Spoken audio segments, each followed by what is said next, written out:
de continuer l'enseignement que nous avons commencé. La Bible dit notre Dieu est parfait, ses voies sont parfaites. C'est-à-dire lorsqu'il commence une chose, il la termine, il arrive jusqu'à la fin.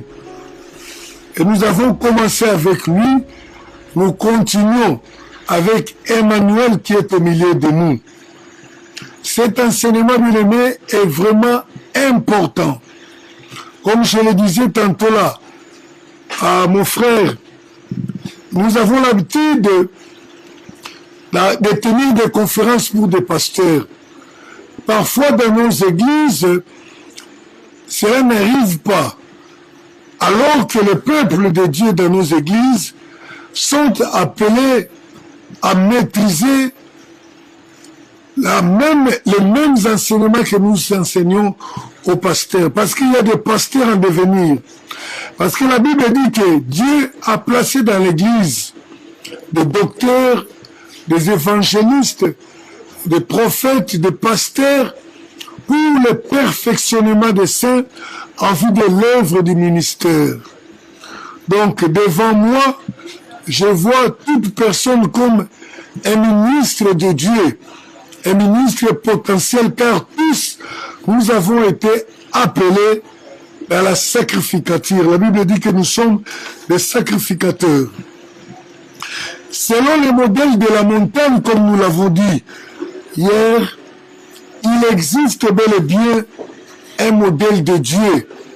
Le Dieu que nous adorons, le Dieu que nous servons, a pour demeure les ciels.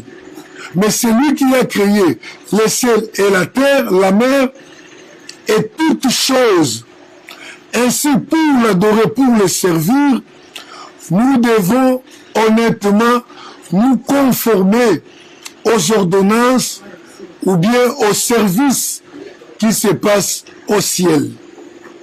Voilà pourquoi le Seigneur dit à Moïse, lorsqu'il était monté à la montagne, pour recevoir les options, pour recevoir les révélations, pour recevoir la loi, pour recevoir les recommandations de Dieu pour son peuple, le Seigneur lui dit à propos du tabernacle, regarde, tu feras toutes choses selon le modèle qui t'est montré sur la montagne.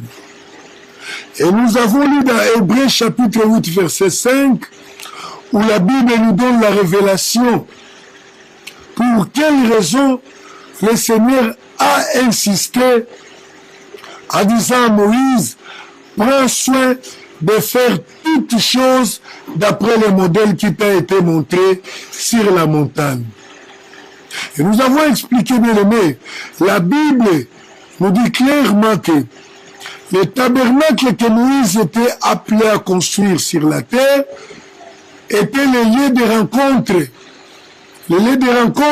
entre Dieu et les hommes. C'était le lieu de culte. Aujourd'hui, nous pouvons les comparer avec nos assemblées, avec nos comités et communautés plutôt, dans les lieux où nous nous réunissons pour le Seigneur, avec le Seigneur. Et comme c'est le même Seigneur qui règne dans le ciel, selon qu'il est écrit, que ta volonté soit faite sur la terre comme elle s'est faite au ciel. Si nous voulons adorer le Seigneur, si nous voulons servir le Seigneur, nous ne pouvons que le servir selon le modèle de la montagne, selon le modèle du ciel. Voilà pourquoi nous sommes en train de parler sur ces choses. Et nous avons démontré, il est important d'abord pour nous-mêmes, nous qui professons la sainte doctrine de Jésus-Christ, de pouvoir être prudent, de comprendre des choses et de veiller avec beaucoup d'attention.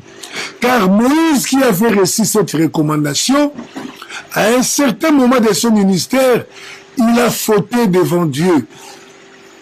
Dieu lui avait donné l'ordre de parler au rocher Moïse a frappé les rochers. Et cela n'a pas plu à Dieu. C'est la raison principale pour laquelle Moïse n'est pas entré à la terre promise, sur la terre de Canaan. C'était à cause de ça.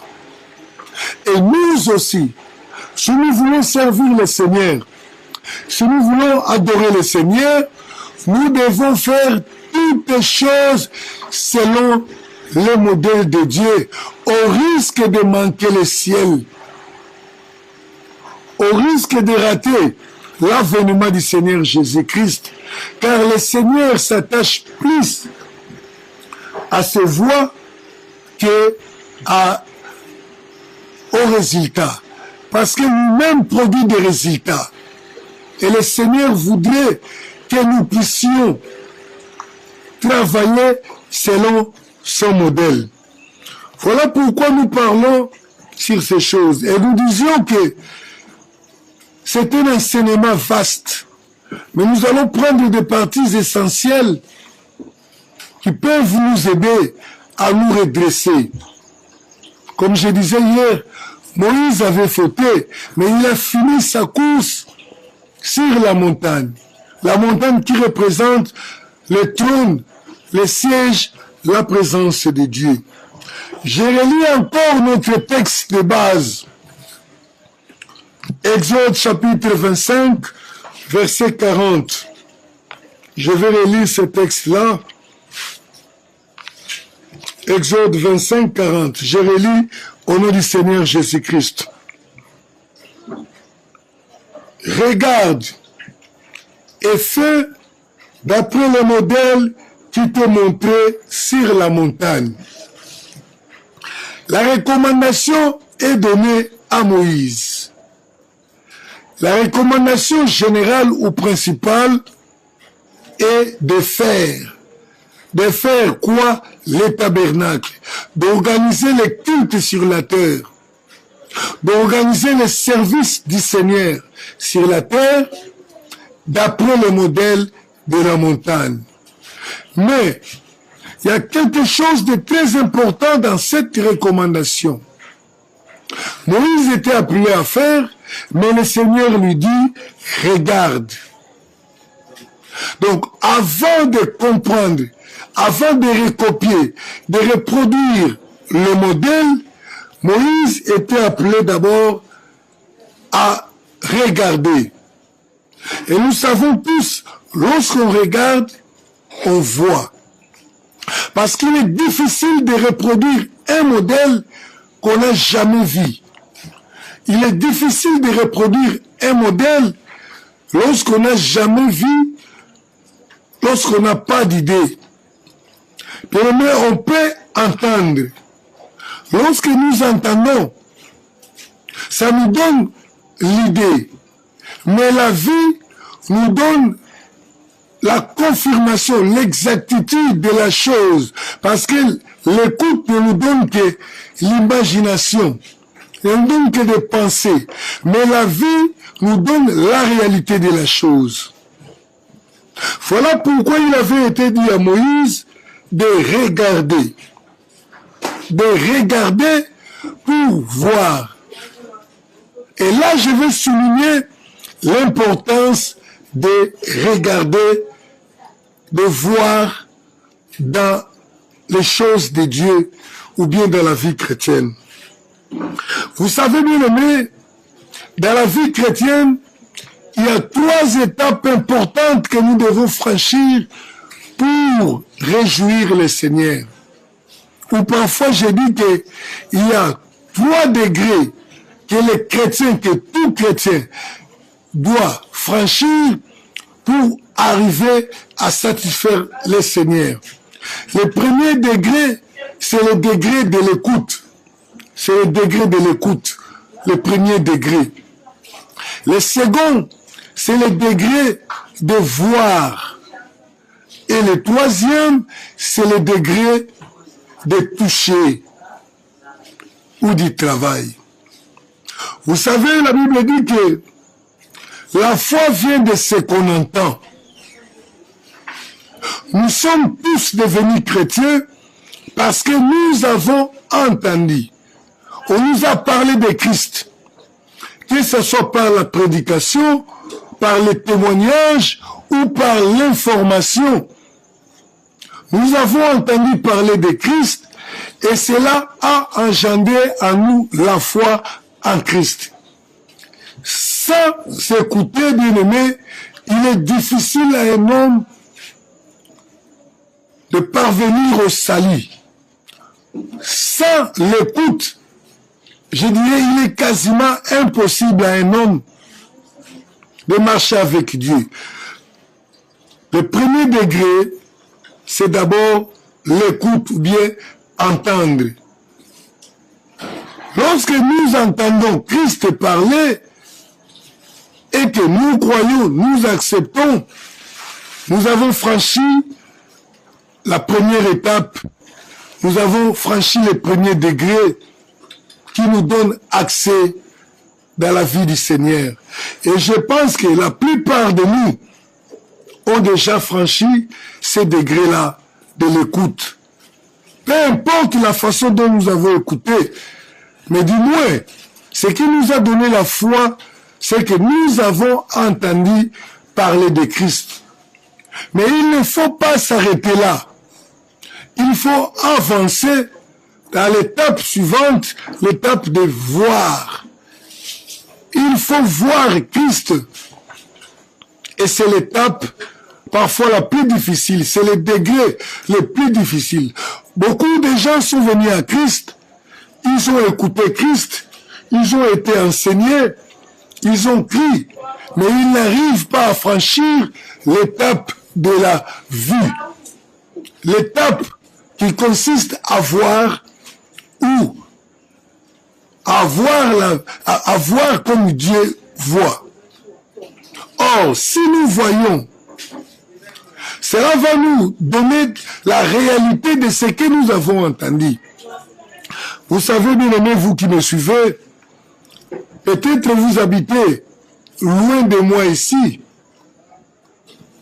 mais il se peut que vous avez toujours imaginé la ville de Kinshasa. Aujourd'hui, au travers des télévisions, de l'Internet, nous accédons quand même facilement à la vie. Mais si on t'a parlé d'une ville, tu auras des idées sur la ville. Tu peux t'imaginer que les rues, les maisons sont construites de cette façon ou de l'autre façon.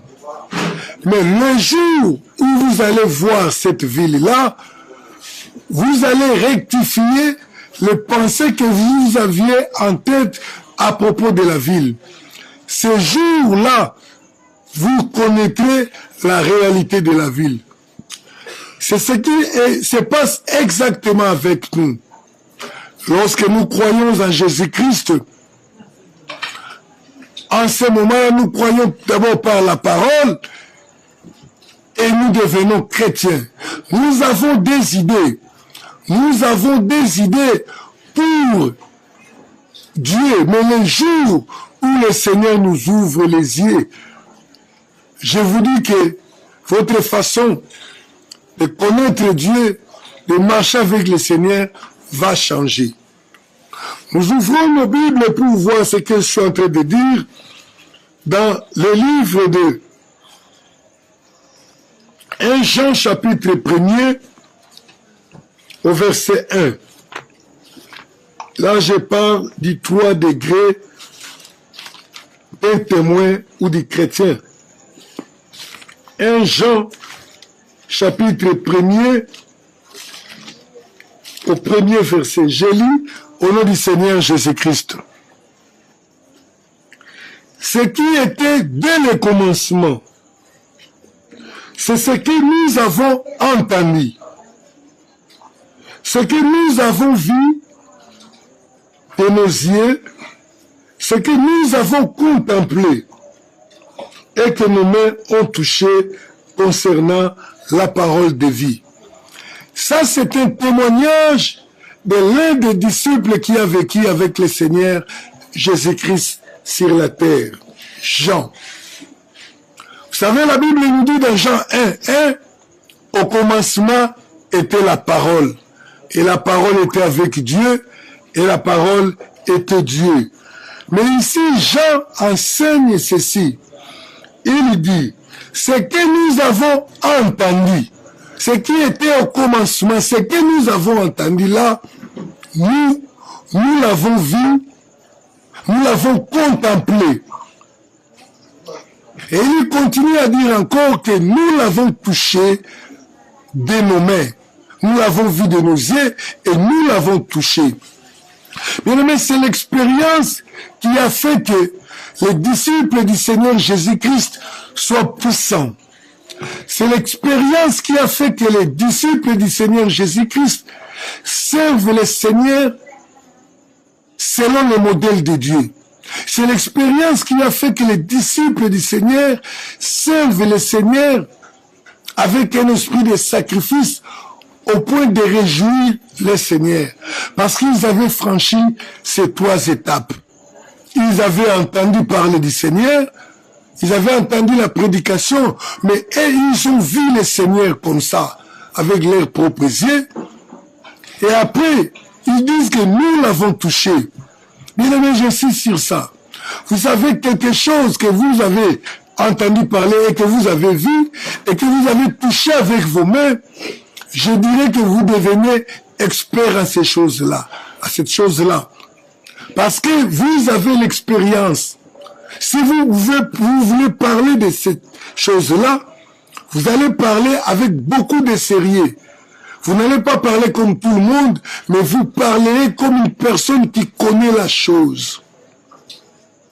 Le monde de l'écoute, c'est ce qui nous donne la foi. Mais lorsque nous voyons comme Christ voit, lorsque nous voyons Christ, cela nous change notre façon de servir Dieu. Et le 3e degré, c'est le toucher.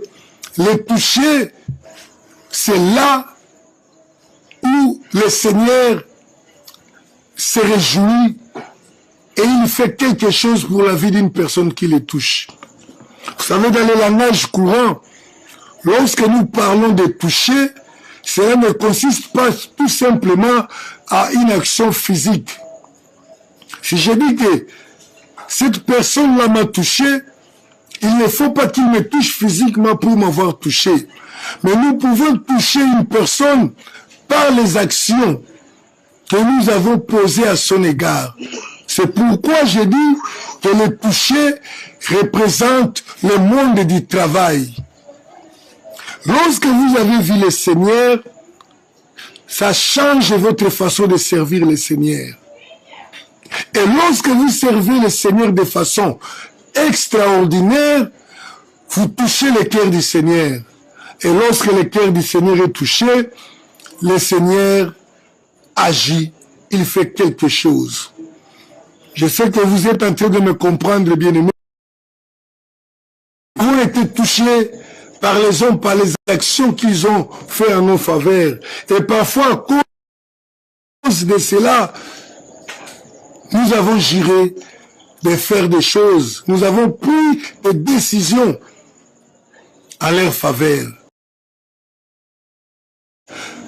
Bien-aimés, vous touchez le cœur du Seigneur Jésus-Christ.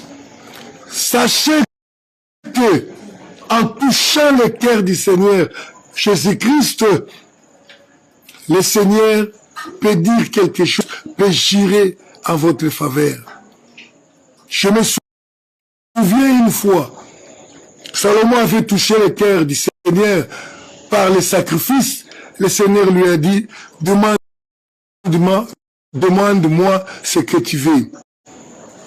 David a touché le cœur du Seigneur par le travail. Le Seigneur a dit, je jurerai à mon serviteur David, je ne me repentirai point. Et je sais, le Seigneur peut jurer si nous arrivons à cette 3e étape. Nous sommes en train d'enseigner sur les modèles de la montagne. Et je suis en train de dire que le Seigneur veut que nous le servions selon les modèles de la montagne. Que nous fassions toutes choses selon les modèles de la montagne. Mais pour y arriver, il faut d'abord avoir vu ces modèles-là. Voilà pourquoi il avait été dit à Moïse, regarde. Moïse était dans la présence du Seigneur. S'il n'avait pas regardé, il n'aurait pas vu et il serait difficile pour Moïse d'accomplir la mission du Seigneur Jésus-Christ. Mais laisse-moi vous dire, bien-aimés, il y a quelque chose de difficile, il y a quelque chose qui me fait mal. C'est qu'aujourd'hui, la plupart des serviteurs de Dieu, les enfants de Dieu que nous sommes, nous ne voyons pas. Mais si nous avons des yeux, mais nous ne voyons pas. C'est là le gros du problème. Je lis dans Apocalypse chapitre 3, versets 17 et 18. Apocalypse 3, 17 et 18. Je vais lire tout simplement au verset 18, la dernière phrase. Le Seigneur dit ceci, Apocalypse chapitre 3, verset 18. Je te conseille d'acheter de moi de l'or éprouvé par les faits, afin que tu deviennes riche, et des vêtements blancs, afin que tu sois vêtu, afin que tu sois vêtu, et que la honte de ta nudité ne paraisse pas, et un collier pour oindre tes yeux, afin que tu voies. Vous savez, ce message de l'Apocalypse 3, le message adressé aux églises n'était pas un message adressé aux païens. C'était un message adressé aux chrétiens, aux enfants de Dieu.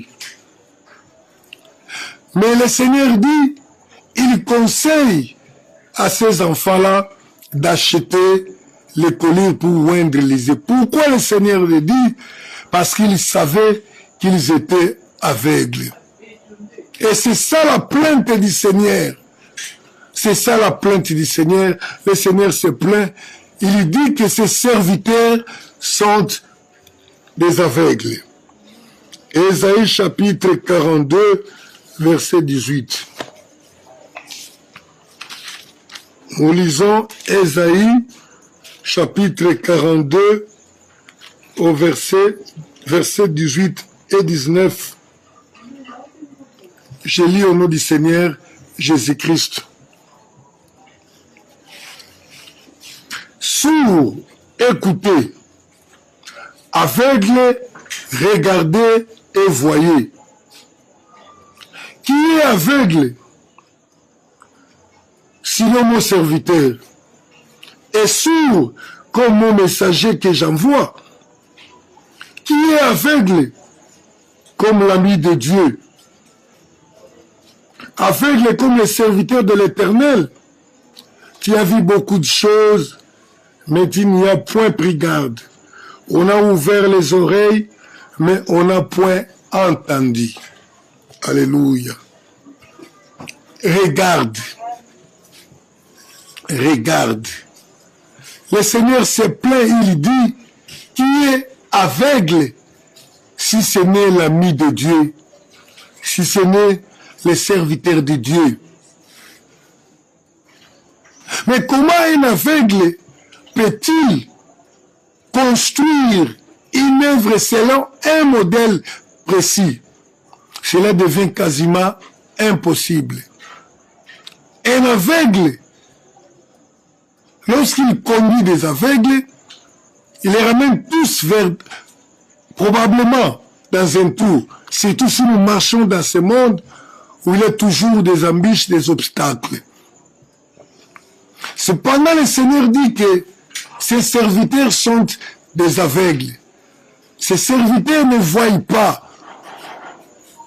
Et comme ils ne voient pas, c'est la raison pour laquelle aujourd'hui, le service du Seigneur est devenu une source de moquerie. Parce qu'ils n'ont pas vu le modèle, ils ne peuvent pas le servir selon le modèle. Ils sont aveugles. Ils ne voient pas. Mais pourquoi ne voient-ils pas? Pourquoi sont-ils aveugles? La Bible nous instruit sur quelque chose.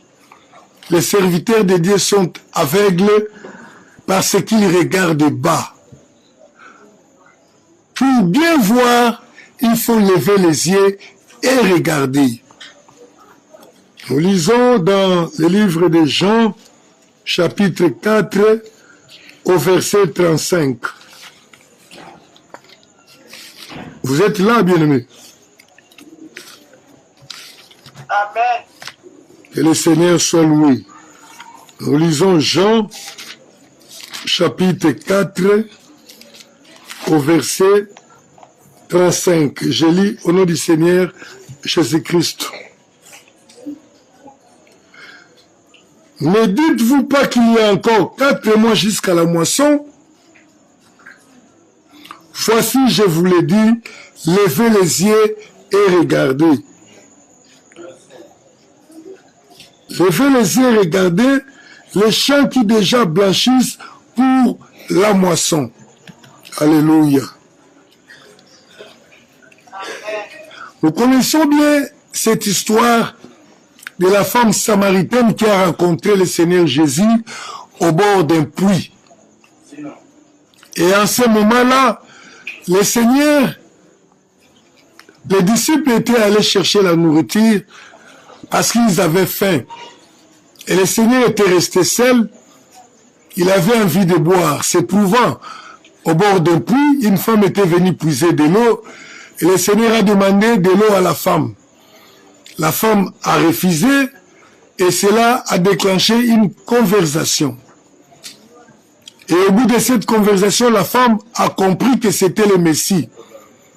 Cette femme est partie aller chercher les gens du village pour leur annoncer la bonne nouvelle qu'elle avait rencontré le Messie. Les gens du village sont venus pour écouter le Messie. Et le Messie a commencé à enseigner, à prêcher la bonne nouvelle. C'est à ce moment-là que les disciples qui étaient partis à la recherche de la nourriture arrivèrent sur les lieux. Ils y trouvèrent Christ en train de prêcher à la foule qui était devant lui. Mais comme ils savaient que Christ avait faim, ils empressèrent le Seigneur de manger. Ils lui dirent, Seigneur, c'est le temps de manger. Vous savez, nous les humains, nous savons parfois respecter certaines choses, même s'il nous est difficile de respecter les rendez-vous avec Dieu, mais il y a des gens qui ne ratent pas les repas. Alors les disciples insistèrent. Seigneur, il faut manger. Comme ils ne voulaient pas manger, ils se dirent les uns les autres, voilà, il se pourrait qu'une personne était passée ici et la personne lui a apporté à manger, il a déjà mangé. C'est alors que Christ prit la parole, leur dit, moi, j'ai une autre nourriture que je mange que vous ne connaissez pas. Ma nourriture est de faire la volonté de celui qui m'a envoyé. Ça aussi, il y a un autre secret là, une autre révélation que nous n'allons pas ouvrir aujourd'hui. Vous savez, nous avons toujours dit que la nourriture du chrétien, c'est lire la Bible, c'est la prière, mais une autre nourriture.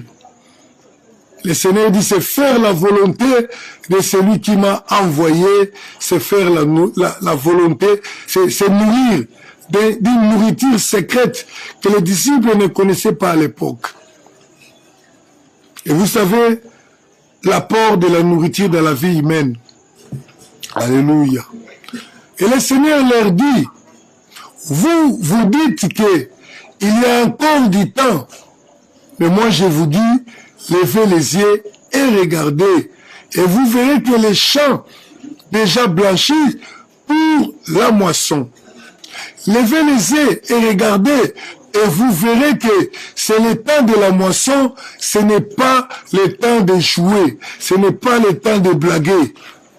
Alléluia. Donc le Seigneur pouvait avoir faim. Le Seigneur pouvait avoir un besoin pressant de la vie, Mais face à l'opportunité de la parole, de l'annonce de l'évangile, qui est la priorité de Dieu, le Seigneur voyait qu'il fallait d'abord faire ça. Pourquoi? Parce qu'il savait que ce monde dans lequel nous vivons arrive à sa fin. C'est pourquoi il dit, levez les yeux, regardez, et vous verrez que les champs blanchissent déjà pour la moisson. Alléluia. Donc, les disciples ne voyaient pas l'urgence du service de Dieu, parce qu'ils étaient pressés par leurs besoins naturels. Alléluia. C'est ce que j'appelle regarder bas. Donc les disciples regardaient bas. Ils ne pouvaient pas voir comme Christ voyait. Or, pour marcher avec Christ, il faut voir la même chose que Christ. Il faut voir comme Christ voit. Vous savez, nous pouvons marcher avec, accompagné d'une personne dans l'avenue, dans la rue. Chacun a ses yeux pour voir ce qu'il doit voir. Il y a des gens, lorsqu'ils marchent dans les avenues, dans les rues, ils voient des belles maisons. Parfois, les maçons voient des belles maisons ou des maisons qui ne sont pas construites dans des normes. Il y a certaines personnes, les soulards, lorsqu'ils marchent dans les rues, ils voient les bars. Les impudiques voient des belles femmes. Alléluia. Amen. Mais un homme de Dieu, lorsqu'il marche dans la rue, il voit les gens qui meurent sans connaître le Seigneur. Alors pour voir ces choses, il faut lever les yeux. Pour voir, accéder à cette deuxième étape qui va changer ta façon de servir Dieu, qui va t'amener à servir Dieu selon le modèle, il faut voir comme le Seigneur voit. Malheureusement, bien aimés, nous ne voyons pas de la même manière. Pourquoi nous ne voyons pas? La plupart des chrétiens que nous sommes, la plupart des disciples, des pasteurs que nous sommes, regardent bas. Ils ne voient que leur problème. Celui qui regarde bas, c'est la personne qui ne voit que ses problèmes, ses difficultés. Il y a des gens qui se plaignent tout le temps dans des églises. Tantôt, je ne suis pas honoré. Vous savez, dans cette église-là, on ne tient pas compte de nous. Alléluia. Les gens qui regardent bas, regardent leur propre intérêt. Ils n'ont que des yeux pour voir leurs difficultés. Comment ils ne sont pas bien servis. Il fallait que moi, je sois à la place de telle personne. Comment? C'est lui qui est là. Alléluia. Beaucoup de gens regardent bas, ils ne pensent qu'aux futilités. Vous savez, dans l'église, lorsque l'église grandit, et surtout les églises où il y a beaucoup de personnes, parfois les serviteurs commencent à se bousculer. Au lieu de regarder le travail, la mission, et ils regardent, mais lorsque notre pasteur ne sera pas là, qui va remplacer? Je vois ces frères-là, c'est comme si je ne fais pas attention, et les disputes, les querelles commencent inutilement. Ce sont des gens qui regardent bas, qui ne regardent pas au-delà des 4 murs qui les entourent, le mur de leur communauté. Alléluia. Et lorsque vous regardez bas, vous ne pouvez pas servir le Seigneur convenablement. Pour bien servir le Seigneur, il faut lever les yeux et regarder. Vous savez, lorsque je me retrouve dans une parcelle clôturée, je ne peux pas voir au-delà du mur qui se trouve devant moi. Et lorsque je ne vois pas au-delà du mur là, je ne saurais pas ce qui se passe là. Nous pouvons nous retrouver dans une assemblée bien construite. Nous regardons comment notre assemblée, notre maison, notre édifice a été bien construit et nous commençons à faire des calculs. Mais lorsque nous regardons au-delà, de ces murs-là, nous voyons que juste à côté de nous, à côté de notre église, il y a des païens qui sont là, qui n'ont jamais entendu parler du Seigneur Jésus-Christ. Et lorsqu'on commence à lever les yeux pour voir, on ne va plus commencer à se plaindre que moi, vous voyez, on ne me donne pas la chair pour prêcher dans l'église. Comme ça se passe souvent. Et les gens qui se précipitent, qui se querellent, parce qu'on ne leur donne pas de prêcher dans l'église, c'est tout simplement parce qu'ils veulent faire un nom.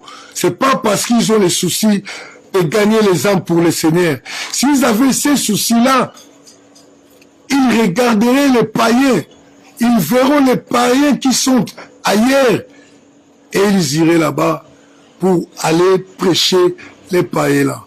Moi, j'ai toujours dit, comme d'aucuns disent, on m'a fermé les portes dans cette ville. Personne ne peut te fermer les portes. Parce que nous voulons prêcher dans des maisons. Nous voulons prêcher devant les chaînes de télévision. Et nous pensons que c'est ça, les ministères, c'est ça l'œuvre de Dieu. Bien aimé, moi je l'ai dit souvent, je l'ai dit toujours, lorsque je vais en mission, je me prépare en conséquence. Je ne veux pas, pour aller prêcher dans une église, qu'elle soit une église qui peut contenir 50 000 personnes, mais je pars pour prêcher dans la rue, dans le marché, si dans l'église, j'y vais également. Et c'est comme ça que Christ prêchait dans les synagogues, dans les rues, partout. Parce qu'il voyait loin. Mais les gens qui regardent bas cherchent leur notoriété. Ils ont des soucis pour la vie présente. Ils ne regardent pas haut. Ils posent des problèmes inutiles dans la communauté, dans l'assemblée. Oh, vous savez, non, j'avais connu un problème de deuil et l'église ne m'a pas visité. Bien aimé, ce sont des personnes qui regardent bas. Si tu regardais en haut, tu sauras que Christ revient bientôt, je dois faire mon travail. Parce qu'ils ne sont pas venus me visiter lorsque j'étais malade, lorsque j'avais connu un deuil. Cela ne changera rien. Lorsque le Seigneur viendra, il me demandera des comptes par rapport à ce que j'avais fait. Bien aimé, il faut que vous leviez les yeux pour voir les modèles de Dieu. Lorsqu'une personne regarde bas, il se soucie de son travail, de ses affaires, il se soucie de sa vie, il se soucie de ses parents, de ses enfants, plus que de Dieu. Et cette personne ne peut pas voir l'urgence de Dieu, cette personne ne peut pas voir comme Dieu voit. Moïse a regardé et il a vu le tabernacle. Il a vu la façon dont on devrait adorer le Seigneur. Moïse a regardé, il a vu la façon dont on devrait louer le Seigneur. Moïse a regardé. Il faut regarder et voir. Voir comment? Voir comme le Seigneur voit, ou bien voir la vision de Dieu. Et là, je vais parler d'une chose vraiment importante. Je pense qu'il me reste que quelques minutes. Nous allons nous arrêter là où nous allons nous arrêter. Que doit-on voir? Parce que j'ai dit, Moïse a regardé et il a vu. Pour que tu travailles, pour que tu serves Dieu, pour que tu vives selon le modèle de Dieu, tu dois voir. Qu'est-ce que tu dois voir? Tu dois voir comme Jésus voit. Jésus voyait que la moisson était grande. Il y avait peu d'ouvriers. Jésus voyait que les champs avaient déjà blanchi Et les champs étaient prêts pour la moisson. Il fallait travailler. Mais je vous assure, la plupart des gens que vous voyez là, qui se moquent du Seigneur parfois, ils n'ont jamais entendu le vrai évangile du Seigneur Jésus-Christ, l'évangile de la croix. Ils ont entendu les mercenaires, ceux qui cherchent l'argent, ceux qui parlent des bénédictions, mais qui ne parlent pas de la croix. Je vous dis honnêtement, le monde a faim, a soif de la parole de Dieu. Mais ce que nous voyons lorsque nous levons nos yeux pour regarder vers la montagne, nous voyons comme Jésus a vu. Et là, je vais donner une petite notion de la vision. Permettez-moi, bien aimé, peut-être vous serez contre moi, mais laisse-moi vous dire que la vision, moi je ne crois pas trop à ce que nous avons appelé autrefois la vision. La vision. Oh non, voilà, moi j'ai ma vision. L'Église, moi j'ai ma vision. Il n'y a pas plusieurs visions pour l'Église. Il n'y a qu'une seule vision. Et la vision, c'est celle que Christ a vue lorsqu'il disait aux disciples, levez les yeux et regardez. La seule personne qui a vu pour l'Église, c'était Jésus. Il a vu ce que Jésus a vu, il a dit. Il a vu que c'est le temps de la moisson, c'est le temps d'annoncer l'Évangile pour sauver les âmes, car la fin est proche. C'est ça la vision. Toute Église, si on doit parler de la vision, je pense que c'est ça la vision de l'Église. Et le visionnaire, c'est Jésus-Christ lui-même. À nous autres, Christ nous a donné la mission. C'est Christ qui a vu. Les disciples ne voyaient pas. Une autre fois, Christ voyait, qu'est-ce qu'il voyait? Il dit, il voyait les brebis sans berger. Et il voyait que les hommes manquaient pour le travail. La personne qui a vu pour l'Église, c'est Jésus le visionnaire. À nous autres, Christ a donné la mission. Il a vu la vision. Après avoir vu la vision, il a dit à l'Église, je vous donne la mission, allez, faites de toutes les nations mes disciples. Mais il y a vraiment un contraste là, il y a bien une nuance entre la vision et la mission. Mais nous sommes donnés des visions. Lundi, moi, j'ai reçu la vision du Seigneur. Je chante seulement, je chante et je chante pour le Seigneur. Les gens sont guéris. C'est pas ça la vision. Il y a des ceux-là qui disent, moi on m'a donné la vision que Dieu m'a donnée, la délivrance. Moi la vision que Dieu m'a donnée, l'adoration. Toutes ces choses-là ont leur place dans l'œuvre de Dieu, mais c'est pas la vision. S'il y a une vision, il y en a une seule que Christ a vue, c'est pour les salut des hommes. Des gens qui disent, qui parlent de vision, parfois ce ne sont même pas des visions, ce sont des projets que l'homme peut concevoir avec son imagination. Des projets sociaux. Moi, je vais construire une grande église. Il y aura des chambres pour des visiteurs. Il y aura des banques comme j'ai vu au Nigeria. Une fois je suis allé là-bas, j'ai vu il y a des églises qui ont construit des hôtels, des banques, même des cités. Et ils appellent ça vision. C'est pas ça la vision. Ça, c'est un projet social. Quelqu'un a réfléchi, a mis en place. Mais la vision, le Seigneur regarde. Tout le temps que le Seigneur regarde, il voit que le monde est à débandade, que les gens meurent, qu'il y a urgence pour l'annonce de l'évangile. C'est la raison pour laquelle le Seigneur nous dit, je vous laisse, il nous donne l'ordre, la mission, la charge d'aller gagner toutes ces âmes-là qui sont en train de se perdre. Alléluia. Donc, pour faire toutes choses selon le modèle de Dieu, pour servir Dieu selon le modèle de Dieu, tu dois avoir dans ta tête cette vision des choses. Tu dois voir que le monde est en train de périr. Les gens périssent sans Christ. Tu dois comprendre l'importance, la nécessité de gagner les âmes pour le Seigneur. Tu vas comprendre l'urgence et tu vas mettre de côté tes problèmes du monde, tes difficultés. Oui, les problèmes, il y en aura toujours. Tu vas mettre ça de côté et tu vas travailler sérieusement pour le Seigneur.